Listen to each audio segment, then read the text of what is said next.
There's a version of your life that looks completely fine. You wake up, check your phone, maybe scroll a bit. Nothing crazy, just a quick look. You get ready, go to work, come back tired, watch something, sleep, repeat. And if someone looked at your life from the outside, they'd probably say, yeah, you're doing all right. You're not reckless. You're not broke. You're not making obvious mistakes. You're just living. Responsible, stable, normal. But here's the uncomfortable part. What if the most expensive financial decision you're making right now doesn't feel like a decision at all? What if it's just your default, not something you chose, something you slowly drifted into? Because modern life doesn't look like a financial trap. It looks like progress, like you're ticking boxes, moving forward, keeping up. But under the surface, something else is happening. Not in your bank account, in your time, in your options. In the paths you're quietly closing off without even noticing. And the longer you stay in that rhythm, the more expensive it gets. Not instantly. That's the trick. You don't feel it today. You don't feel it this month. You feel it later, when certain opportunities don't exist anymore, when certain moves feel too late, when your life becomes harder to change. And by then, it's not obvious what went wrong, because everything looked fine. That's the tension, and it only gets worse from here. 1. The cost of being comfortably busy. It usually starts with a full schedule. Not chaotic, not overwhelming, just full. You've got work, messages, plans, responsibilities. You wake up already knowing your day is accounted for, and there's something weirdly comforting about that. You feel needed, useful, on track. Like, yeah, I'm doing my bit. But pause for a second. When was the last time you had unstructured time and actually used it to build something? Not relax, not recover. Build something that moves your life forward, something that compounds. For most people, that answer gets quiet, because being busy gives you the feeling of progress without necessarily creating it. That's the subtle trap. Your days feel productive, but your life stays in the same place. And it's not because you're lazy. It's because your time is already sold, rented out in small pieces. An hour here, a task there, a meeting you didn't even need. And by the time you get your time back, you're drained, so you default to what's easy. A bit of scrolling, a bit of content, something to switch off. Fair enough. But here's the uncomfortable truth. Your energy is being spent maintaining your life, not improving it. And over time, that creates a gap between where you are and where you could be. Now here's where it gets more interesting. That gap isn't obvious. It doesn't show up as failure. It shows up as delay. You tell yourself, I'll start learning that later. I'll look into investing properly soon. I'll figure things out when I have more time. But that later quietly stacks up. Weeks turn into months, months into years. And because nothing breaks, you don't feel urgency. That's the dangerous bit. No pressure, no crisis, just slow, silent drift. And drift is expensive, because while you're staying in place, time isn't. 2. The trade you didn't realize you made. At some point, without a big moment or decision, you made a trade. You traded control for convenience.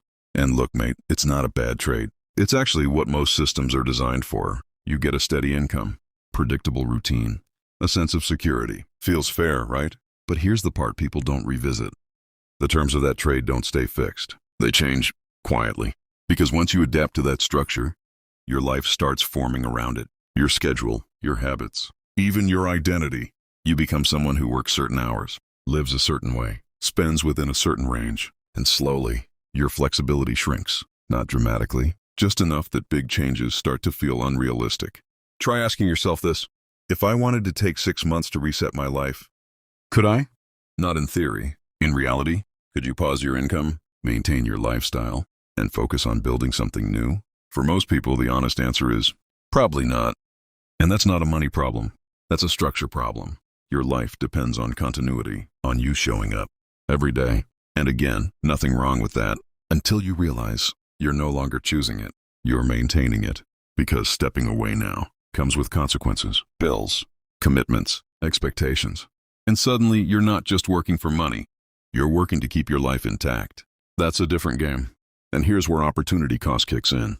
Every year you stay locked into that structure is a year you're not experimenting, not exploring, not building something outside of it. Not because you don't want to, but because your life makes it hard to. And that's how people wake up 5-10 years later thinking, how did I end up here? No big mistake. Just a series of trades, left unexamined. 3. The lifestyle that quietly raises the stakes. Let's bring this closer to home. You start earning a bit more, Nothing wild, but enough to feel progress. So naturally, you upgrade. Better place. Better tech. More convenience. Maybe you eat out more. Travel a bit. Treat yourself. And yeah, you've earned that. No argument. But here's the part most people don't clock. Every upgrade increases your baseline. Your cost of living rises. But more importantly, your cost of change rises. That's the hidden layer. Because now, any decision that disrupts your income feels riskier. Not because it is, but because your lifestyle expects stability. So even if a good opportunity shows up, you hesitate. Not the right time. Maybe next year. Let me just save a bit more first.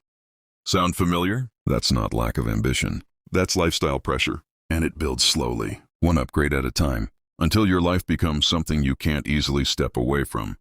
And this is where a lot of people feel stuck. Not because they're doing badly, but because they've built something they can't pause. Now here's the uncomfortable question. Are you building a life you enjoy, or a life you have to keep funding? Because those are not the same. And if you don't notice the difference early, it gets expensive later. The discomfort moment. This might be about me. Let's slow this down for a second. No advice, no fixes, just honesty. If nothing about your current life changes, same routine, same financial behavior, same priorities, where do you end up 5 years from now? Not the ideal version, the default version, the one that happens if you don't intervene. What does that look like? Same job, slightly higher pay, same habits, slightly more refined, same lifestyle, slightly more expensive. But here's the real question. What doesn't happen in that version of your life? What skill never gets built? What investment never gets made? What risk never gets taken? Because that's the part people don't measure. The life that could have existed, but never got a chance. And here's where it hits a bit harder. Most people don't lose financially because they made bad decisions. They lose because they delayed good ones, over and over, until time made those decisions irrelevant. And the worst part, it felt reasonable the whole time. Of the second layer most people never see.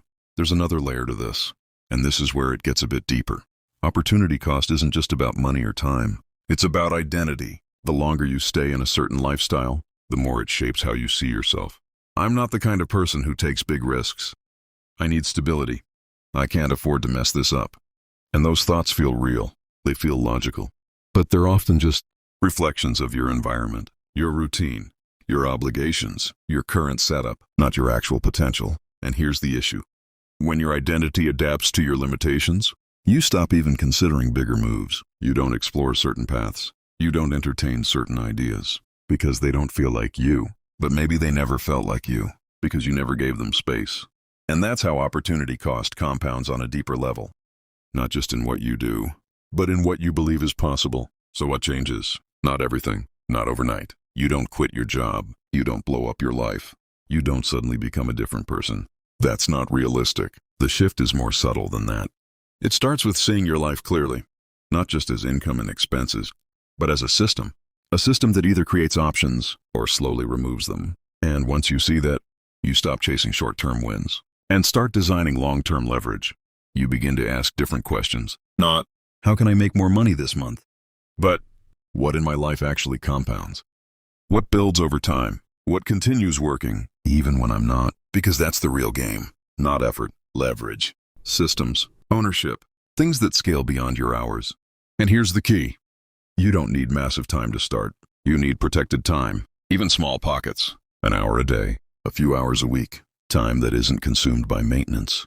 Time that's intentionally directed toward building, because that's where your future actually comes from. Not your busiest days, but your most intentional ones. And over time, those small shifts stack, quietly, until one day, your life feels different, less reactive, more flexible, less dependent, more controlled. You're no longer stuck maintaining a system, you're shaping it.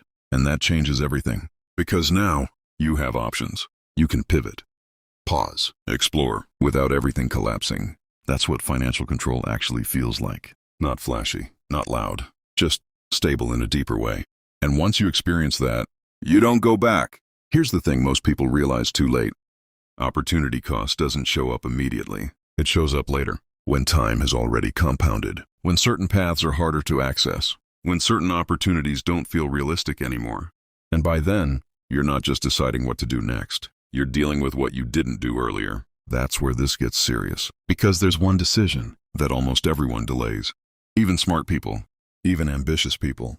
And the longer you wait on it, the more expensive it becomes. Not instantly, quietly, over time. If you want to understand that decision, and why it's probably the most expensive one in modern life. Watch the next video on your screen. The most expensive financial decision people delay. It's the next piece of this. And once you see it, you'll understand why time is the one asset you can't afford to misprice.